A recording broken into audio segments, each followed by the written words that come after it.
السلام علیکم ورحمۃ اللہ وبرکاتہ۔ محترم ناظرین، محترم سامعین، ماہ رمضان شریف کے آخری 10 دن کا اعتکاف کیا جاتا ہے۔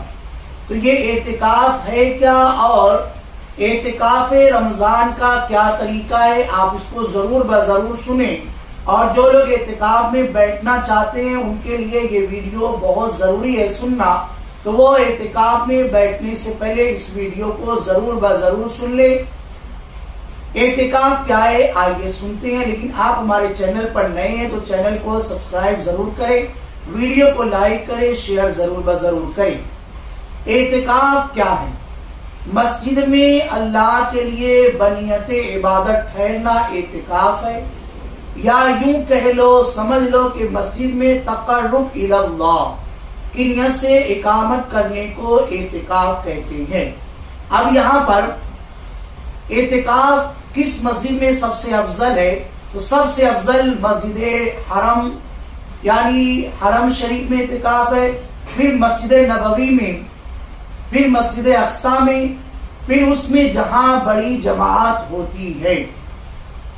اور اعتکاف رمضان کا کیا طریقہ ہے تو یہ بہت دھیان سے آپ سمجھیں۔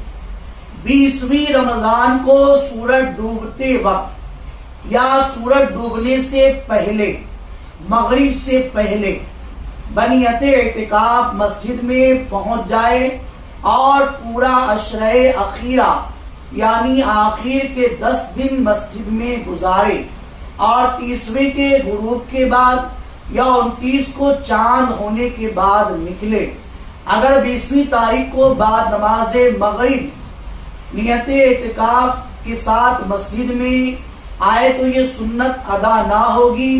سنت اعتکاف جو ماہ رمضان شریف کا آخری ہے، اس کے لیے 20ویں رمضان کو سورج ڈوبنے سے پہلے مسجد میں داخل ہو جانا ہے، ورنہ مغرب بعد آئے گا تو یہ اعتکاف نہیں ہوگا۔